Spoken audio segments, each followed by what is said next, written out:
with us today for NASA Ignition, where agency leadership charted the path forward to accomplish President Trump's national space policy.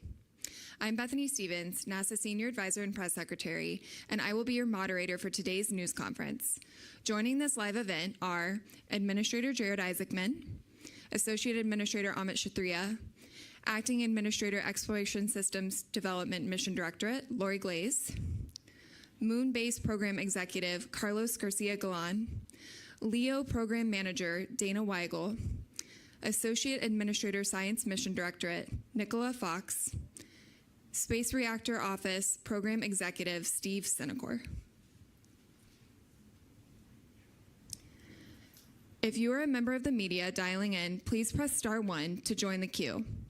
We also have members of the media joining us on site today. I ask that you please head to the mic stand to ask your question. With that, we will open it up to our first question in the room. Thanks, Bethany. Thanks for the amazing briefings today. It was very interesting. I have a few questions about, well, everything, but I'll start with the SR-1 mission. Can you just describe a little bit about how you would select a launch vehicle for that, if there's going to be some special requirements since it will be carrying a nuclear payload, and what sort of DOE, EPA, other agencies might need to be involved in getting a mission like that off the ground? Thanks. Sure, yeah. So to launch a nuclear system, we have to go through the INSCREVA, the Interagency Nuclear Safety Review Board, and there's 7 agencies. All they don't approve it, but they look at the safety record of your spacecraft, and in that it also includes an assessment of the vehicle. And so we'll look what vehicles are out there that can launch us that also would have a reliable record of launching safely to space. And that's something we do all the time in science. We're launching Dragonfly with a nuclear payload, Rosalind Franklin with a nuclear payload, so it's something we do all the time. Are there any vehicles in particular that are already eligible for that? Is it a special certification for that? So I think internal to NASA, what we'd look at is what's in the Launch Services Program portfolio for that capability. Thanks. Hey, good afternoon. Mike Maidenberg, Wall Street Journal. Maybe for the administrator, are you going to need to cut any programs, existing programs, to find resources to pay for some of the new initiatives that you talked through today? For example, just the moon base, kind of rough math, $3 billion a year, $20 billion over 7 years. Gateway goes away. That's about $1 billion a year. It seems like there's a gap there. So cuts on the table? Do you have to find new budgetary resources or other funds to pay for some of these ambitions? Thanks. So that's a question you receive quite a bit, and I continuously refer back to that NASA does not have a top-line problem. This is just where we choose to concentrate our resources. So if you take a look at 26 appropriations, almost $25 billion, you got a $10 billion plus up from the One Big Beautiful Bill, of which a very decent portion of that was Gateway. So when we refer to repurposing, pausing and repurposing resources from a orbital outpost to the surface, you're drawing on a lot of resources that we have available. We talk about concentrating resources on the needle movers. When you think about it, we have a science technology mission directorate that's working on a lot of next generation capabilities for expanding humanity's reach in the solar system. We're going to concentrate those tech developments on the moon. Our science mission directorate does CLPS missions. That's going to be concentrated on the moon. So you're basically looking across the various mission directorates and making sure that if you have a component that and resources that they contribute towards one of the major objectives in the president's national space policy, like the moon base. And again, I would also point to, CLPS were being served incredibly well here on a program that was designed from the start to provide, very affordable missions to the lunar surface. Now, if they were reasonably affordable when they were, relatively bespoke and infrequent, again, at 3 or 4 missions a year, we fully anticipate those costs down when there's multiple providers that are able to compete for these opportunities, and you're signaling demand for like upwards of 10 a year. So again, $25 billion a year plus a $10 billion plus up. A lot of things we're talking about are still in the 10% or so of our budget, on a multi-year period. So you won't need to cut programs, or you feel like, given those resources? No, I'd say what we're doing again is we're just focusing on the main needle-moving objectives in line with the President's national space policy. So, we said we were pausing and shifting our focus on Gateway. So Gateway isn't canceled, but we get a lot of hardware that we've already invested in this case. Sometimes you have launches you've already paid for. You've got programs like Viper, for example, a program that was like almost entirely paid for that's now going to serve the purpose of the moon base. So today was not a conversation about cancellations. It's about just focusing resources on the main objectives. Thanks. And we'll take one more question in the room from you, Audrey, and then we'll hop online. Hi, Audrey Decker with Politico. Thanks so much for doing this. Question for the administrator, another budget question. I know you can't get ahead of the 27 budget rollout that, could be next week, but I was just wondering if you could, in broad strokes, maybe say how much of this plan you were able to incorporate into the 27 budget in terms of what we'll see there? Yeah, I would just say that every one of the one, I come back to again, we don't have a top line problem. This is about allocation of our resources in line with the President's objective, and then doing it as efficiently as you possibly can. For example, our nuclear program, SR1, is not about going and lobbying for billions of dollars to undertake a brand new mission. Honestly, we have to earn the right to be able to do that after $20 billion worth of failed programs over time. This is why we're taking hardware that we already have, a reactor that's mostly built that we already have, fuel that's mostly paid for over time, leveraging the expertise from Glenn and Marshall that work on this kind of hardware all the time to build things alongside industry like power conversion and radiators so that we can bring this thing together as, admittedly, as I described it, the 70% solution. Prove that it works, should get America underway on nuclear power and propulsion, then you can come back and maybe ask for more in the future when you show that it can be done. And that's why, again, you cross a program, moon-based, take the resources that have already been made available, make use of the contracts that we've already been working on and scale them up that are affordable, like CLIPS program. A lot of the tech and science that we're going to attach to these, we put an RFI out. These aren't things that necessarily NASA is going to pay for. We want academia to build instruments for some of these landers and rovers, and we will incorporate them. Make use of the comms that we already have and some of the ability to control these missions. So we are trying to be extremely efficient in our approach, show that can be done, deliver some wins here, and certainly earn the right and the confidence from our various stakeholders to make further investments in the future. And then a quick one on CLD, if I may.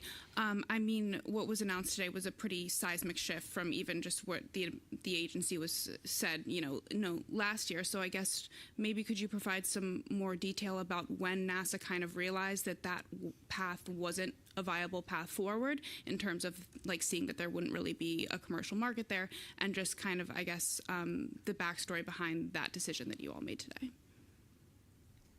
want me to start?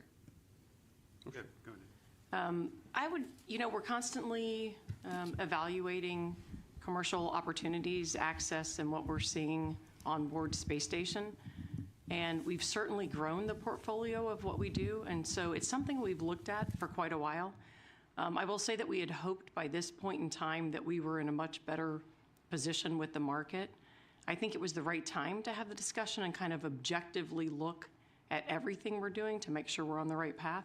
Anytime you get a new administration, it's a great opportunity to, take a fresh look. Where are we going? Do we have our best foot forward? And so in putting everything together between market budgets, complexities of building and managing a space station, we realized we've got to have a discussion because the original path we laid out is not, it's fraught with a lot of higher risks. Maybe just to build on it too, because I don't want our message today to be misinterpreted, right? I mean, NASA does have a history. You can look at a lot of our OIG reports where we are way over budget and substantially behind schedule. And at some point, you have to, course correct and get things back on track. Let's be clear. The International Space Station has an end date. It's absolutely unavoidable. We have to all arrive at that exact end date with all of our international partners, but it will happen, which means we must work with industry to have a replacement space station, giving this sober view on this is what we understand the market to be. How do we know what we know? Well, we know who the PAM missions we put out. We know how fast those seats sell. We know necessarily what the backlog associated is. We know what we subsidize as it relates to those missions. We know what we subsidize for cargo. So we have some sense of this. We certainly don't have the complete picture that maybe some of our industry partners have. So enlighten us, educate us on this whole thing. This is the whole point of the RFI. Tell us what we have right. Tell us what we have wrong. We know it's certainly complicated to build a space station to keep people alive in the harsh reality of space. And we know what it takes operationally to keep them alive. The things that come up that Dana walked us through, the EVAs to go out and repair, the medical situations we have to bring people home. Let us put the full picture out there, take a sober view at it, tell us what we got right and what we got wrong, because there will be an end date. Industry that was here, that has been supporting us through the CLD effort, will wind up building this replacement space station, but let's just do it eyes wide open as to what we think the real costs are going to be, what the real market is, and what complexity is going into it from the technical build out and the operations, and give us the comfort, the American people, and everyone around the world that depends on what we do on the International Space Station, the confidence that we can do this the right way. And we will now move to the phone bridge with Will Robinson-Smith of Spaceflight Now. Hi, thank you all for taking the time to speak with us today and for the robust presentations. Question, I suppose, for Dr. Lori Glaze. In your remarks about moving beyond Artemis 5 and looking to work with at least 2 launch providers to target landings every 6 months, does that future also involve Orion launches with the Space Launch System rocket, or is this looking to move entirely beyond SLS starting in the Artemis 6 timeframe? Thanks. Yeah, it's a good question. And I'll tell you the way I see this, Jared laid out the broad vision for where we're headed, what our plans are for trying to get to and build a moon base that's going to require a lot of access to the lunar surface. We know where we are today with our legacy systems, with our SLS and Orion government-owned legacy systems. We know where we want to be in the future, which is a commercial transportation ecosystem that can support the types of missions and the effort that we have in front of us. We put out the RFI today specifically to get information from our providers, from our traditional industry, from other potential providers that are out there to help inform us in that acquisition strategy so that we can plan what that transition looks like from the traditional legacy over to the commercial. And I would say, and Dr. Glaze can weigh in on this. I mean, we've heard from, as you would expect, every one of the contractors that contributes the primes to SLS, and they've all said they want that expressed interest in taking their components of that system to a commercial pathway. I would be shocked if we didn't see multiple proposals with different variations of hardware for those opportunities for Artemis 6 and beyond. Absolutely. And we will take one more question online and then go over to you, Jeff. It is going to be with Jonathan Seri of Fox News. Thank you, Bethany. This one's also for Jared Isaacman. America's return to the moon has been delayed in the past by changing presidential administrations. Obviously, we're going back in the near term, but what ensures that we stay there for the long term and that we stay the course for sending humans to Mars? Well, I mean, that's a great question. Honestly, that was a lot of what today was about, specifically NASA's response to President Trump's national space policy, which calls for exactly that. Please do not go back to the moon just for the footprints and the flags. You must pick up where we left off more than a half century ago. Build the moon base, create an enduring presence, and if you're going to build a moon base and have an enduring presence, then you better undertake missions with great frequency, and if you're going to take great missions with great frequency, they have to be affordable. That's what we laid out today.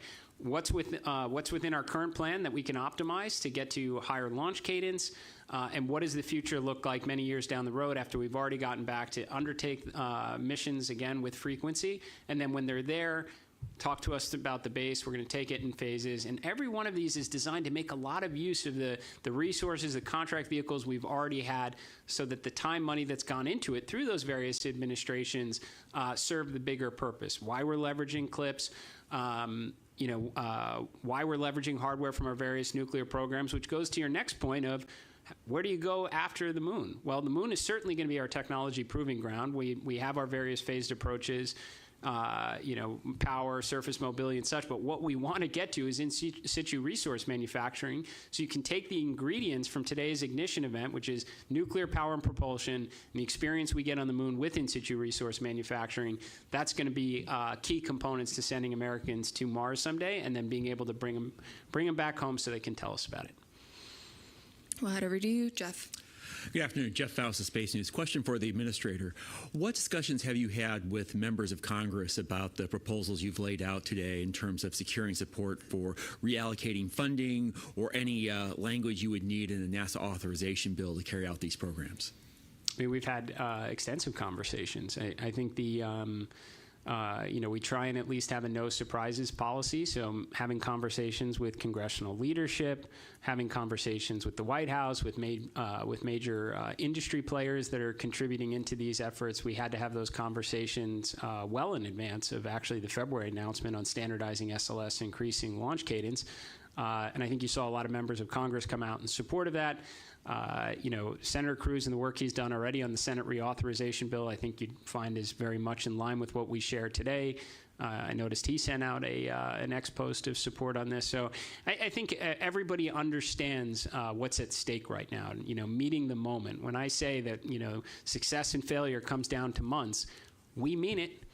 And I think it's hard to look at the approach that we've had up till now on some of these things and say it was perfect, just let it be. I mean, Artemis 2 had to go back into the VAB to relearn some lessons that we should have captured coming off of Artemis 1. You've got a lot of OIG reports that are problematic. And this is not limited to any one mission directorate, right? We got a science mission we had to the previous administration canceled. Again, I think we spent $250 million last year just keeping it canceled. We have a rival that's going to go and try and procure samples and bring them back in 2028. Like, that's not a good place to be. So I think all the stakeholders have come to a realization too that we have to do some things differently. I think you're seeing it in some of the public support. You're seeing it in the new authorization bill, and this is what it takes if we're going to get the job done, to go to the moon, do so before our rivals, build the base, and do the other things. Good to go, Joey. Thanks. Thanks, guys, for doing this. Question for Jared and anyone else who wants to reply. I was wondering if you've gotten any initial reactions from the international partners who were working on Gateway. How do they feel about this, and what kind of role do you see them playing in the moon-based plans? And I'm also curious how this kind of plan, all these plans came together. Was there any kind of constructive disagreement within your colleagues as you figured out how to implement President Trump's national space policy? So I guess we'll start with the international partners component. Similar to the no surprise policy, I've had conversations with all my counterparts at the various space agencies that contribute to the International Space Station as well as our lunar efforts. I think everybody is pretty excited to support, operations on the surface. I can't imagine anyone would rather their astronauts be above the moon looking down where all the action is as opposed to being on the surface itself. I think we're fortunate the timing here. First, we're going to all collectively salvage a lot from the efforts in Gateway. There is communication hardware, there's avionics, things we can put down on the surface or support, other programs. But we were hardly past the point of no return. I mean, the only two modules outside of PP that were really cut all had significant technical issues. So by the time that Gateway, had we continued that course and been up there, we'd have been looking down on our rival and all the fun they were having on the surface for years. So I think it was kind of easy to get everyone aligned on that. And we're excited to see the ESA astronauts, JAXA astronauts, UAE, other partners, standing alongside us when we're on the lunar surface. And in terms of achieving the national space policy, we had a number of Tiger teams, a lot of internal discussions. An event like today was certainly months in the making. And these contributions, even beyond NASA, OSTP and others all had opportunities to weigh in and provided fantastic guidance and support along the way. Thanks. And we'll move online for a couple of questions. We will start with Andrea Leinfelder of the Houston Chronicle. Hi. My question is also about Gateway.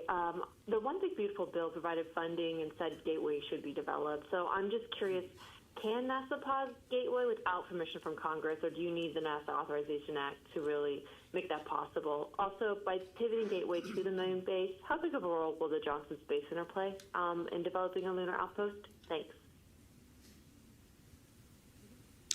I'm happy to say it. So we have not canceled Gateway at all. So there were resources that were made available to Gateway under the One Big Beautiful Bill. We paused and are repurposing a lot of our resources towards the surface. I think we all recognize that is a national imperative, aside from the fact that it's actually in the national space policy. Now, in terms of the role that Johnson Space Center is going to play, well, an enormous role. I mean, you've got the entire moon base. I mean, this is the operational excellence for human spaceflight, not just training our astronauts, but helping control them when they're in low Earth orbit. I fully anticipate that to be applicable on the surface where we all want to be. So I put it in my workforce letter, which we did put online earlier. Then when we talk about pause and pivoting, that includes the workforce as well as the resources towards the primary priority here, which is building the moon base. And we'll go to Marcia Smith with Space Policy Online. Thanks so much. I think my question is probably to Lori. I'm curious about the new allowable orbits.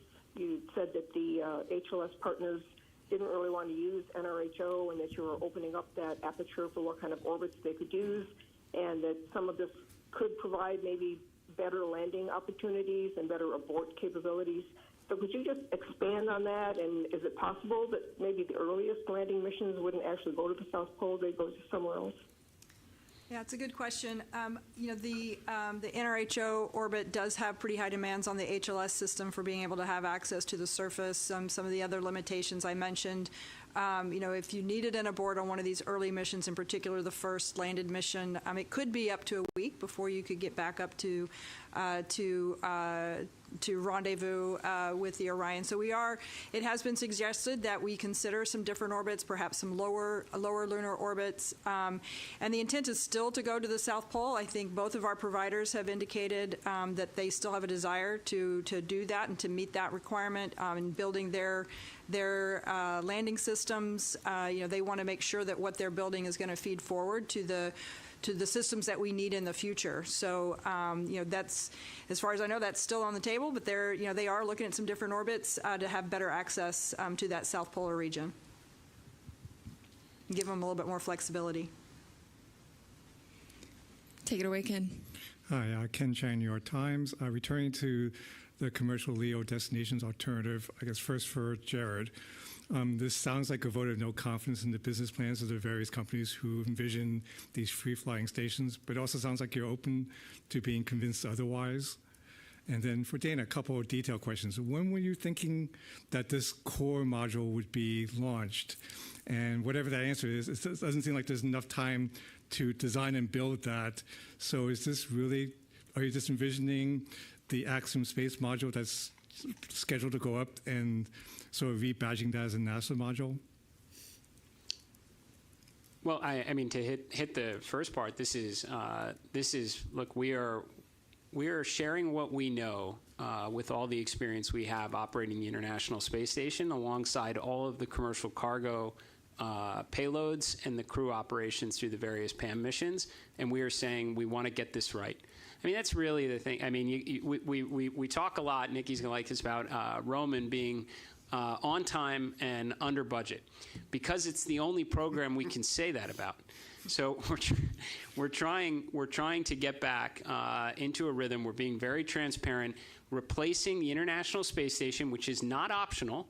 No one's here trying to make a case of keeping IS up until the end of time, and I don't think our international partners are behind that at all. So the idea is to make the transition the right way, and we have to put everything out on the table on this one right now. We $10 billion plus up in the One Big Beautiful Bill, $250 million of it was for a replacement for a commercial space station. The idea is always, from the get-go, depended on multiple customers out there, NASA being one of many, and we're saying, explain it to us because we have to get this right. Talk us through the technical elements of it, because it took us a long time, and we had to learn, there were a lot of lessons learned.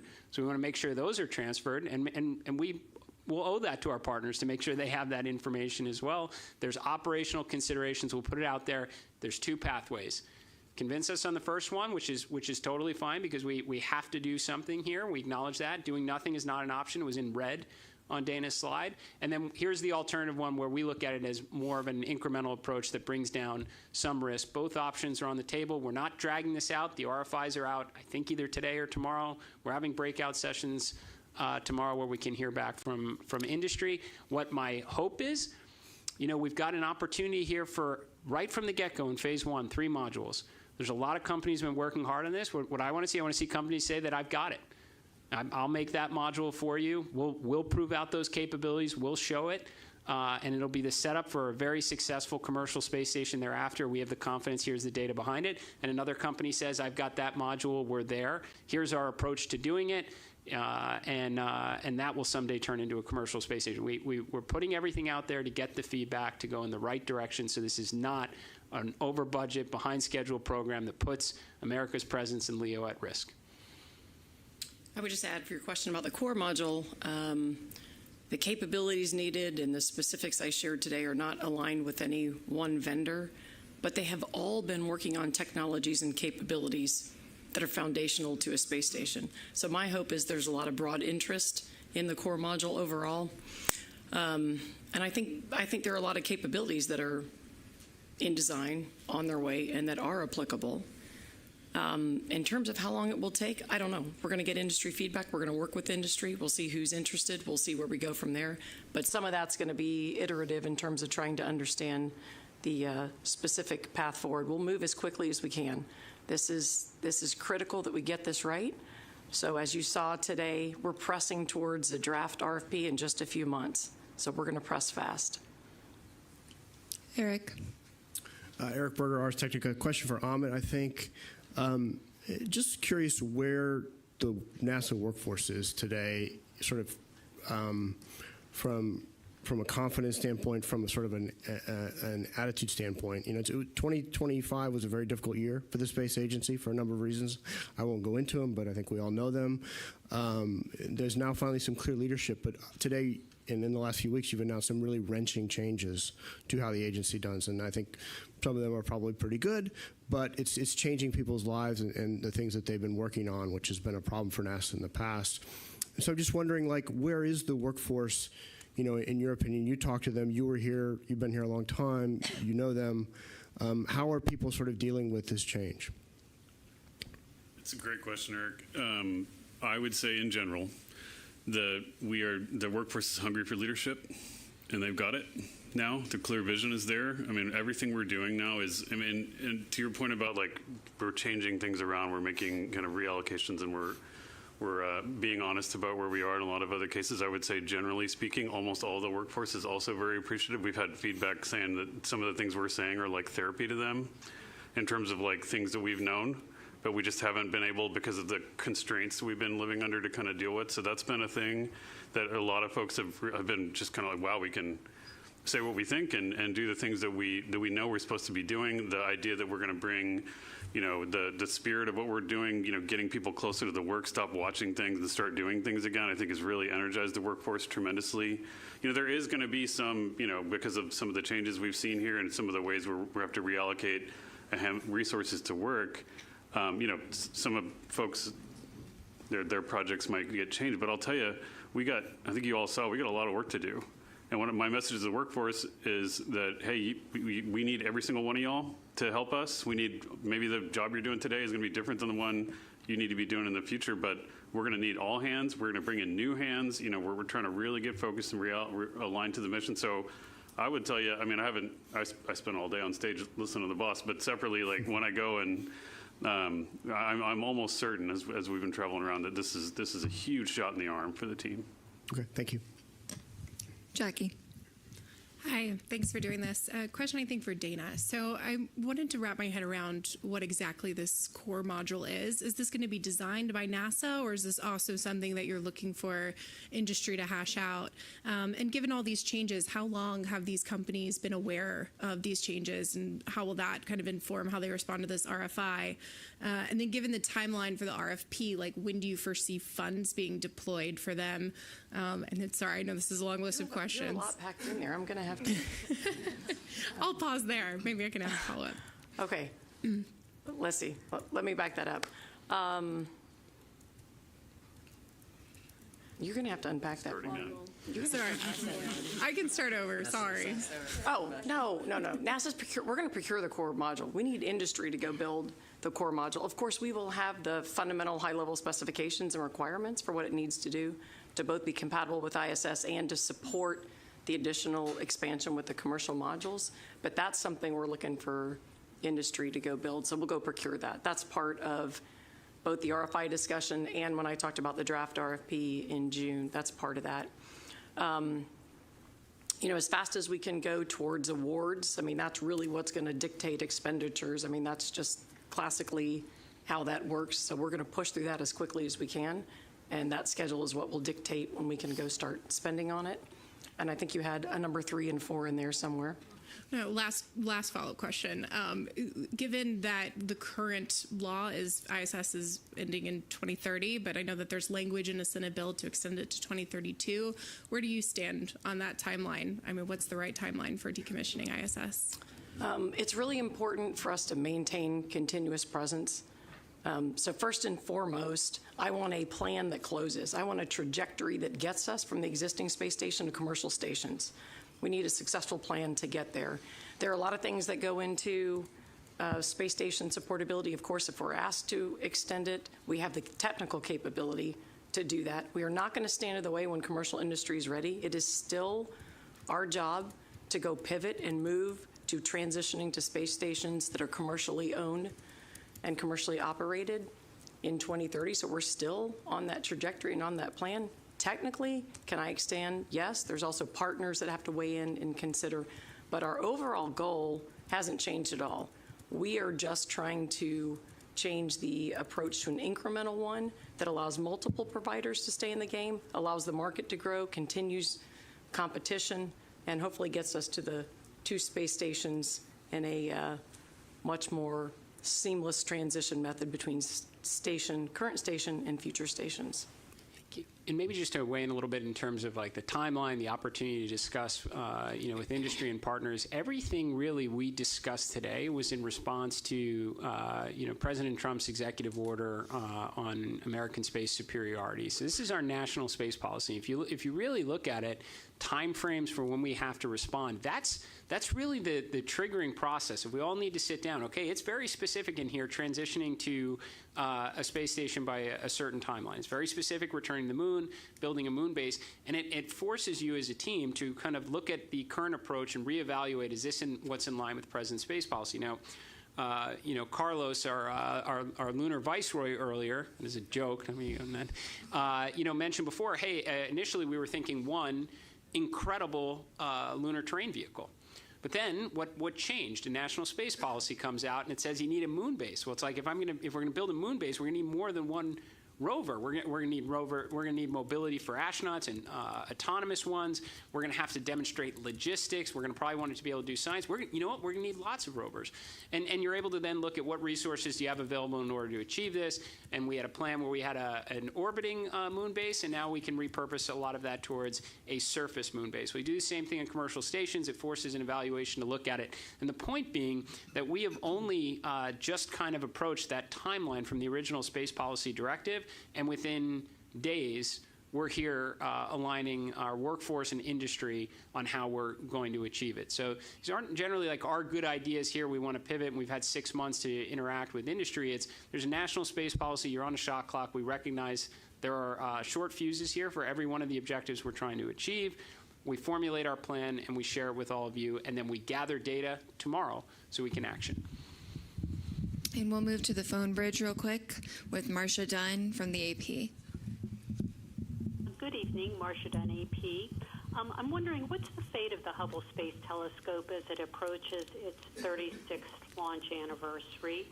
And under the new Artemis campaign, if all goes well, how soon could we expect to see NASA launching astronauts to Mars?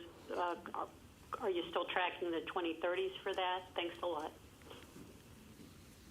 So I'll start with Hubble. Hubble is very well, taking amazing images. In fact, the image we revealed today from James Webb has a sister image from Hubble, and so I encourage you to look at that when they get released tomorrow. The one I know, the sort of crux of the question is, will it re-enter? Clearly, the sun has been very active. The whole environment has changed, and the drag on the spacecraft, it has actually increased. What we're doing is we're starting with a wonderful tech demo that we're doing with our commercial partners at Catalyst to actually try and grab and reboost why can't I think of the name of the spacecraft? That's terrible. No. Not Chandra. Swift, thank you. Thank you, Dr. Glaze. Just blanked out. The Swift spacecraft, and to actually, which is it'll be a great capability to actually be able to grab and maneuver something in orbit. So it's a really, really excellent tech demo that we're doing, looking at launching that in the summer to go and try do a reboost with Swift. And then if that is successful, we will look at what it would take to be able to actually reboost Hubble. And I'll take the second half of that question, and then Jared can probably expound on it. But, we're here today really talking about the focus on the lunar surface. As you heard, we have a mandate. We're doing everything we can to focus all of our energy, our resources into trying to establish that enduring presence on the surface of the moon. So you've heard a lot about that today. You've also heard that a lot of that work is going to build on new technologies, new capabilities, new operational capabilities that are going to build forward towards Mars. But I think we need to get really focused right now. Let's achieve what we have in front of us right now, and then we'll address the next question at a later date. Unless Jared wants to say more. Yeah, we're good. And we'll now go to David Brown with the Scientific American. Hi, good afternoon. I have two questions. First, about the nuclear power to Mars. I'm curious, what is the driver for nuclear power to Mars when we can get there in half the time with conventional propulsion? Why not send them somewhere farther, like Uranus? And then once they get there, I'm curious how far the Skyfall helicopters can travel, and how much mass can they carry, given how heavy ground-penetrating radar is. So I'll answer the first question. I'm going to phone a friend maybe for the second one. As far as the not going further, we have not decided where the mission will end. I didn't say if we're going to fly by or we're going to capture Mars. I think the team is still looking at exploring the opportunities. Once we drop off Skyfall, what do we do with SR-1 Freedom? So that trade is still open, and we will explore what we can do to continue the science and ultimately the long-duration operations of a nuclear electric propulsion spacecraft, because we do want to push the bounds with this demonstrator, find all the points on the operational box, and explore them. Obviously a big fan of sending it to Uranus, as you heard in my presentation earlier. But for Skyfall, they're going to be very, very similar in capability to Ingenuity. So you think sort of those kind of distances that they can travel. They will have some capability. They will have cameras on them to be able to take images, but they're not going to be, full up heavy science. But they're going to be very, very similar to Ingenuity. And we will head back to the room. Thank you very much. Tarek Malik with Space.com. And I think my question is for Steve about SR1.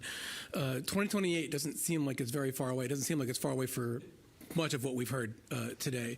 But for standing up like a nuclear-propelled spacecraft, something that has never really been done before, I'm curious what gives you the confidence that you have all of the pieces now. How ready is the technology to connect a reactor to the PPE that you've got that you're going to be using? What kind of tests do you need to do either on Earth or in space, and what showstoppers do you see that you'd have to overcome?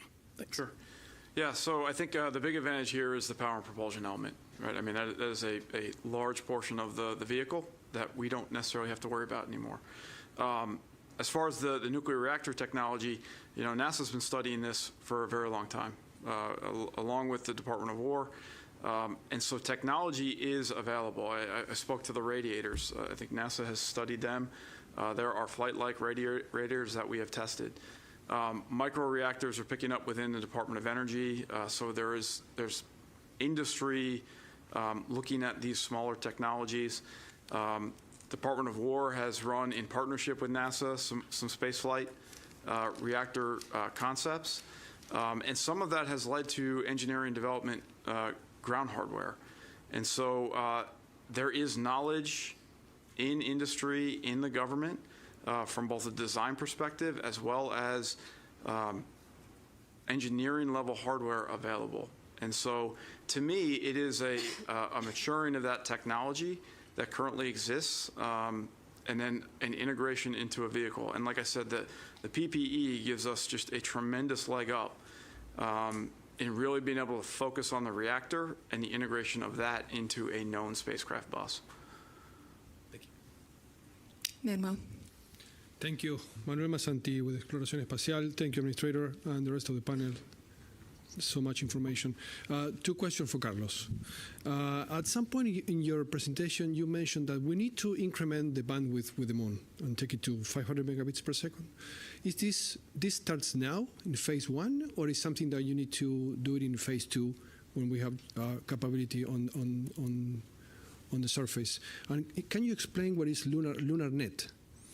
And then my second question is, do you believe that pivoting from lunar orbit to the surface, this will incentivize even more the participants of the Artemis Accords, that now they see that they can reach the surface? Countries in Latin America, for example, Argentina or Mexico, or even Spain, that now they can provide instruments or science to the lunar surface? Absolutely. So we're going to start building the infrastructure with respect to communications and observation in phase 1. So we had already started planning the first constellation, so that's in progress, and we're going to seek a second constellation. So the increase in bandwidth to assets on the surface of the moon, eventually around the moon, is going to start in phase 1. The LunarNet, I won't go into a lot of details because still something that we're thinking about, but it's basically standards that we can test, because eventually we'll have tons of assets on the surface. We want to standardize how things communicate with each other and with the constellations and back to Earth. So we're going to start testing what are the things that should be part of a standard protocol. And with your point about the amount of payload capacity on the surface of the moon, absolutely. Up to now, we've been doing a lot of big things. You know, spacecraft that are going to take humans back to the moon, the rocket, some payloads associated with that, but not a huge amount of payload capacity. Now we can have university students that are in college or in high school today that can think of something that is useful for what an eventual moon base be and have their payload on the surface of the moon. And that expands to bigger things. Maybe somebody is not ready to give us a habitat, but what about some technology for power distribution or dust prevention or the stuff that connects things together when we're on the surface? So all of those things, we're open for business to hear your ideas, and hopefully we have a lander for you to take it to the surface of the moon. Paul Brinkman with Aerospace America magazine.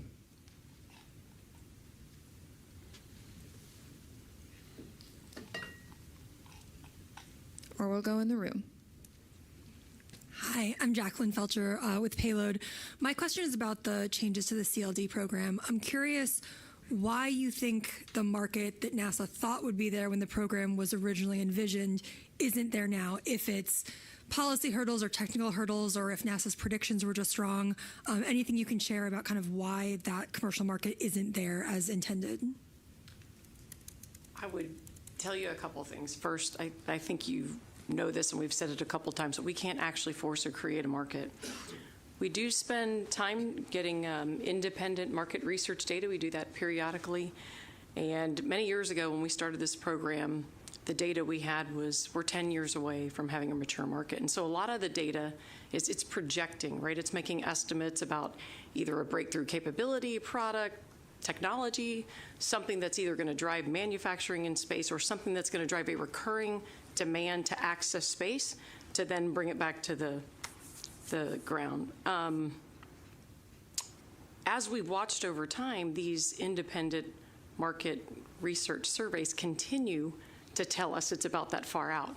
And so when I go back and I look at what I originally had, we had 8 years ago, and it said, hey, we're probably 10 years out, and now it still says 10 to 15 years out, you're kind of chasing a moving target. Our priority and our goal is to capitalize on what we have with Space Station, open up access as much as we can. So a lot of these hopeful areas that we see that were informed through these independent surveys, we focus on them, we prioritize them. We take input from industry, whether it's our CLD providers or others in industry who are trying to help stimulate and get the market going, and those are the areas we focus on. We talked a lot about private astronaut missions. That was a key area that we really thought, not just for international interests, but tourism. We thought that would be much bigger. So there are a lot of areas that had been predicted and that we've really opened up access and focused on, but we continue to kind of get the feedback that the maturation in those areas is still on the further out horizon. I can maybe add on to this a little bit and say with a lot of direct experience and confidence in my answer that putting humans in space is extremely expensive. I mean, this is a very costly endeavor. In fact, I mean, if you look at the SOMD budget, the majority of our budget, more than 50%, simply goes to putting crew and cargo in space, regardless of whatever station you're going to. Now, you take the human out of it, well, then that cost can go down quite materially. But I think the simple reality is it costs an awful lot to put humans in space, and we haven't had that scientific breakthrough yet that necessitates human in space to create it and get more value out than we put in. Now, we're not coming just with problems. We're trying to bring solutions to the table on this. PAM missions, I think it's very challenging on those providers, when 25% of the associated cost has to be borne by the provider. And that's why we're making available the commander seat, making that available for sale. That is what you do when you're trying to help ignite a market, not necessarily force it. How else can we be helpful? Look, it's one of our main objectives is getting more NASA astronauts into space and try and get to that breakthrough science and research that someday does necessitate lots and lots of space stations. So we could potentially be a customer on board. We'll create a front door. Give us all your good ideas. What is, we want to maybe bring in a chief commercial officer to go out and engage with pharmaceutical industries. Tell us what we're missing. Let's get it up to the station, because we want nothing more than to make sure we have a home for our astronauts and our international partner astronauts when the space station comes to an end. And ideally, we're able to buy it across multiple stations, which means the cost is less and we can put more astronauts up there. But it is expensive, and that big breakthrough hasn't happened yet. But if we are wrong, we've created an opportunity for the CLD providers to explain it to us, and we've created various other pathways they can consider as well, and we've got a whole session tomorrow to talk about it. Thank you. Pablo Fuente with Orbita Infinita. Thanks for doing this. My question is for Carlos. Carlos, you outlined an extraordinary logistics stream for the moon base, 8,000 kilograms of carriers and consumables. Yet the presentation focused heavily on power, mobility, and communications. When does the food and biological life support technology development actually begin? And is NASA considering closed-loop biogenerative systems, or are you planning to resupply from Earth? Thank you. Okay, I think I'm going to answer the first part of that question. So the experimentation part of the development of the moon base is definitely going to start on phase 1. Today we talked about plans which show the demand of launchers, landers, and potentially rovers, things that we can put stuff on. And we have not completely closed the loop on what is it that we're going to put on it. So through our analysis, if we determine that the things that we're going to need at the end, which is to support humans permanently living on the surface of the moon, requires those things. Definitely the logistics is something that we know we're going to need. We'll start experimenting early, and we'll use some of that payload capacity that we have unallocated to do that, either in phase 1 or phase 2. And second question I'm not familiar with, so. I think your plans are, I mean, if I understood, permanent presence could probably require, some moves towards ECLS. Closed loop anyway. I mean, part of the discussion we've been having, and Dana knows this better than anybody, I mean, the closed loop ECLS is one of the biggest problems, in terms of what industry is capable of doing right now, and what we struggled with and got to a conclusion on Gateway, or I mean on Space Station. I mean, even Gateway was open loop in the baseline design because it was just too hard to close that loop. So scarring that system for that is really challenging. Eventually, we want to get there, but that's what we're flying Space Station for. Yeah, and I guess I missed the ECLS part on the closed loop. So yeah, we're growing. I mean, we started with in the development of the stuff. Some of the things that we're thinking of for repurposing on the architecture of Gateway as an orbital outpost could be some of the ECLS components that we're already doing, which could be we could put in play and have a habitation experimentation going from phase 1 to phase 2. So yeah.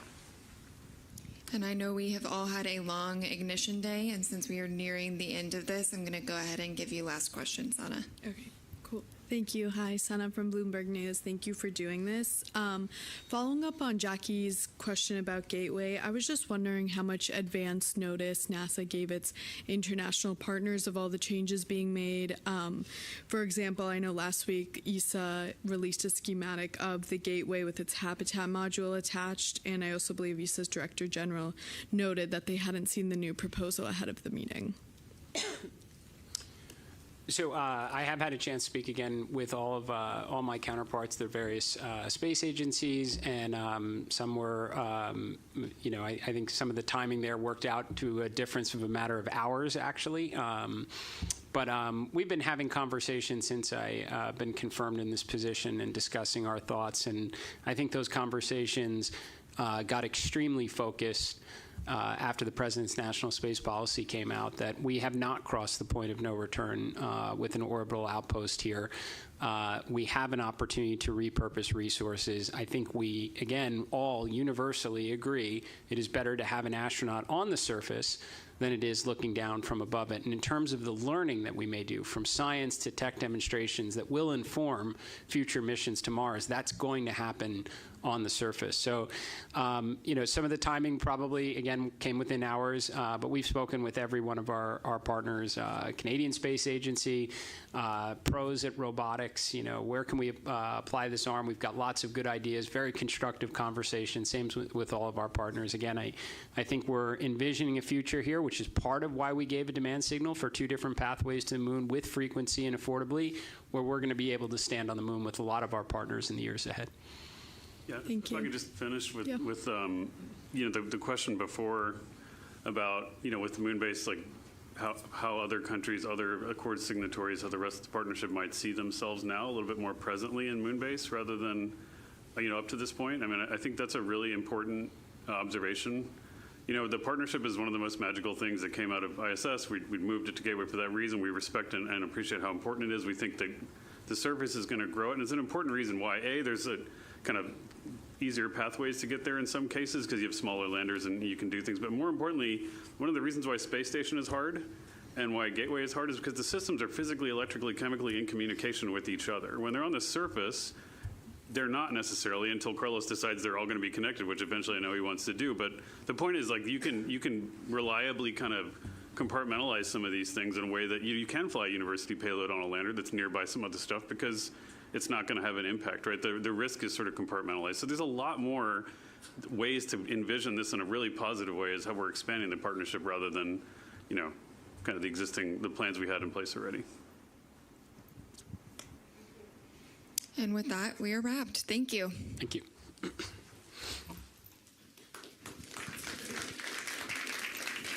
Thank you for your participation. Participants, you may disconnect at this time.